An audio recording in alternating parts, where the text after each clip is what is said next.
ओम नमः शिवाय। ओम नमः शिवाय। ओम नमः शिवाय। ओम नमः शिवाय। सभी साधक मित्रों को, बंधुओं को जय श्री महाकाल। हर व्यक्ति के जीवन में सुख और दुख का एक मिश्रण होता है। फिर भी हम में से बहुत से लोग ऐसा सोचते हैं कि काश मेरा जो जीवन है उस व्यक्ति के जैसा होता, किसी अमुक व्यक्ति जैसा मेरा जीवन होता तो शायद मेरा जो जीवन है वो ज़्यादा सुखी होता। तो इसी विषय पर एक कहानी याद आ रही है जो आज आपके साथ शेयर करना चाहती हूँ। और अगर आप उस कहानी के मर्म को समझें तो आपको लगेगा कि आपकी जो मुसीबत है वो दूसरे की मुसीबत से कम है, ज़्यादा है, कैसी है, और क्या आपको उसी के साथ रहना चाहिए या आपका जीवन यदि आप किसी और के साथ बदल सकते हैं तो वो ज़्यादा अच्छा होता है। उसका विश्लेषण आप वीडियो को सुनने के बाद स्वयं कीजिएगा।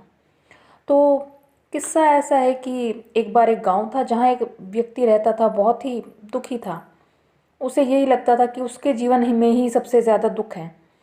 तो उसको उसका एक मित्र कहता है कि तुम्हें अगर ऐसा लगता है कि तुम बहुत ज़्यादा दुखी हो तो मैं तुम्हें एक बाबा का पता बता देता हूँ। हमारे गांव के बाहर एक बाबा रहते हैं। उनके पास हर मर्ज़ की दवा है, हर चीज़ का इलाज है, हर दुख का इलाज है। तुम जाकर उन बाबा से मिलो। तो वह व्यक्ति तलाशता हुआ गांव से बाहर जाता है और गांव से बाहर उसको एक बाबा नज़र आते हैं। तो बाबा एक बहुत बड़े पेड़ के नीचे बैठे थे। उस पेड़ पर बहुत सारी पोटलियाँ लटकी हुई थी, कोई छोटी है, कोई बड़ी है, अलग अलग आकार की पोटलियाँ लटकी हुई थी। वो आदमी उसको देखकर कुछ आश्चर्य में पड़ जाता है, उसे बहुत अजीब लगता है कि ये सब क्या है। फिर वो बाबा को प्रणाम करके बाबा के पास बैठ जाता है। बाबा उसे सम्मानपूर्वक पूछते हैं कि उसके आने का प्रयोजन क्या है, वो किस कारण आया है। तो वो व्यक्ति कहता है कि बाबा मैं बहुत दुखी हूँ, मेरे जीवन में बहुत सारी समस्याएं हैं और दूसरों का जीवन तो मुझसे बहुत बेहतर है।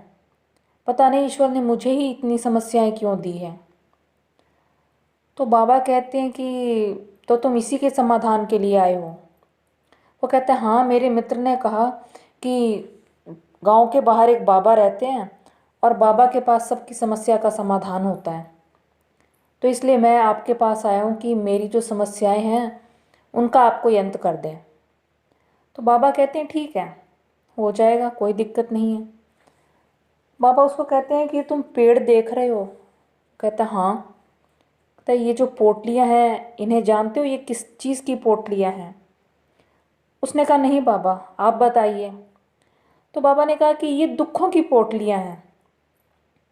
हर व्यक्ति अपने दुख की पोटली यहाँ पे आके बांध देता है, लेकिन शर्त ये है कि उसे एक दूसरी पोटली बदले में साथ लेकर जानी पड़ेगी।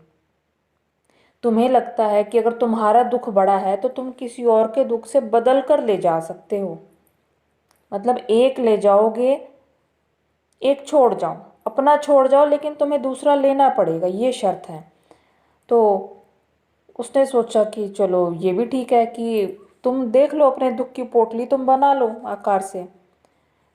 तो एक बार तो उसने सोचा कि ये तो बहुत उत्तम विचार है कि अगर किसी की छोटी पोटली दुख की हमें दिख रही है तो वो हम उसके साथ बदल लें अपने दुख को।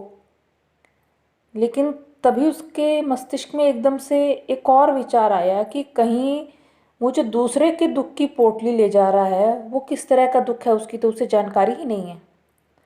अपने दुख के साथ तो उसे जीते हुए इतना समय हो गया है, वो उसका अभ्यस्त हो गया है, उसका आदी हो गया है, उसने उसके साथ जीना सीख लिया है।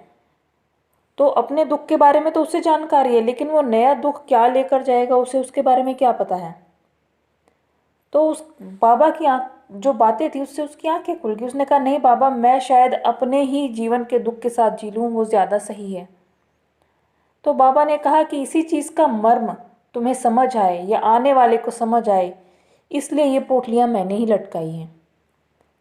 अब बाबा उसे कहते हैं कि देखो, पूर्ण सुखी जीवन में कोई भी नहीं है। एक व्यक्ति इसलिए दुखी है कि उसके घर में संतान नहीं है, वो निसंतान है, उसके घर में बच्चा नहीं है। दूसरा व्यक्ति इसलिए दुखी है कि उसकी संतान उसका आदर नहीं करती है, उसकी संतान ने उसे धक्के देकर घर से बाहर निकाल दिया है।